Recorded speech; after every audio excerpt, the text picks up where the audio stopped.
m'envoyait les poivres blancs, elle m'envoyait les condiments, elle mélangeait à tout ce qu'elle elle a mélangé.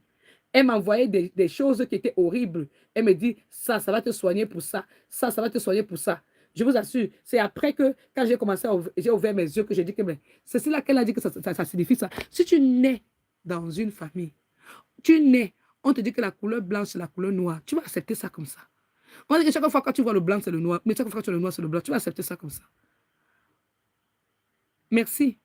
Que celui qui a les oreilles pour entendre, entend. Moi, je ne fais que donner la révélation.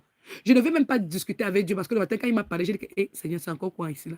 Il me dit, va seulement enlever. Dis à tout le monde, enlevez le mépris là. Ne me dis plus ça. Allez dire, je crie.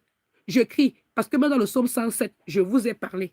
Doris, j'ai dit, ok, mon Dieu, je suis qui pour discuter.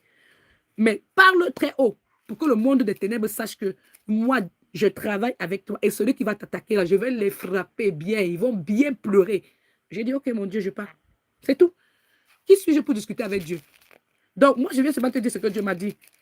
Donc, là-bas où il y a le psaume 144, comme Marie-Reine a souligné, on doit dire, bénissons l'Éternel, mon rocher. On dit, mais tu dis, je bénis l'Éternel, mon rocher, qui exerce mes mains au combat, mes doigts à la bataille. Mon bienfaiteur est ma forteresse, ma haute retraite est mon libérateur. Mon bouclier, celui qui est mon refuge, qui, qui assujettit les méchants. Il faut bien préciser ça. Qui assujettit les méchants. C'est Dieu qui assujettit les méchants. Éternel, qu'est-ce que l'homme pour que tu le connaisses? Le Fils de l'homme pour que tu prennes garde à lui. Alors faites attention, parce que j'avais déjà enseigné sur le psaume 144. Parce que je vous ai dit que moi, je ne dis pas le verset 4, 5, 6 là. Parce que les satanistes, ils travaillent, ils vont dans un carrefour, ils parlent la phrase aussi là. Et parfois, ils prennent le vent comme ça, là, ils prennent ils soufflent comme ça pour dire que la vie de telle personne s'arrête. Parfois, ils prennent une aide. Moi, je ne lis pas l'autre là. Parce que je vous ai déjà dit qu'ils ont impliqué le verset partout. Alors ici, là, j'aime lire le verset 5. Éternel, abaisse les cieux et descend. Touche les montagnes et fais descendre ta violente incendie de feu.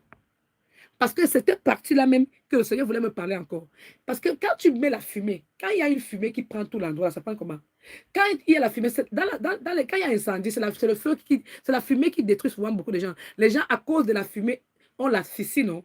Et c'est touche les montagnes et fait descendre ta violente incendie pour que ça devienne quoi? Du fumier pour la terre. Donc, la cendre, la poudre, que ça devienne parce que si c'est la fumée, là, ça va prendre même là, ça va t'empêcher de respirer. Ils veulent détruire les gens avec eux. Non. Touche les montagnes et qu'elles deviennent quoi? De la cendre. Que le Seigneur fait descendre son feu devant là-bas, ça devient de la cendre, de fumier pour la terre. Parce que si c'est la fumée va se dégager dans tout l'environnement. On ne veut pas ça. Fais briller les éclairs et disperse mes ennemis. Lance tes flèches, éternel, mon Dieu, mon Créateur, et mets tous mes ennemis en déroute. Étends tes mains d'en haut, éternel, délivre-moi et sauve-moi des grandes eaux. C'est ça, non? Voilà. Et ensuite, on dit, sauve-moi de la main des fils de l'étranger, dont la bouche profère la fausseté et dont la droite est une droite mensongère. Donc, ce sont les gens qui mentent. Oh Dieu, je te chanterai un cantique nouveau. Je te célébrerai sur le luth à 10 cordes, toi qui donnes le salut. Toi qui donnes le salut à qui? Aux élus de Dieu. Parce que qui sont les rois de la terre? Les rois sont ceux qui se disent qu'ils n'ont peur de rien. Dieu donne le salut aux rachetés de l'Éternel. Merci. Alors on dit ceci. Délivre-moi et sauve-moi de la main des filles de l'étranger, dont la bouche pour faire la fausseté et dont la droite est une droite mensongère. Nos filles sont comme des plantes qui croissent dans leur jeunesse. Nos filles sont comme des colonnes sculptées qui font l'ornement des palais. Nos greniers sont pleins, regorgeant de toute espèce de provisions. Nos troupeaux se multiplient par milliers, par 10 milliers dans nos campagnes. Nos gémis sont fécondes. Point de désastre, point de captivité, point de cri dans nos rues. Heureux le peuple pour qui il en est ainsi.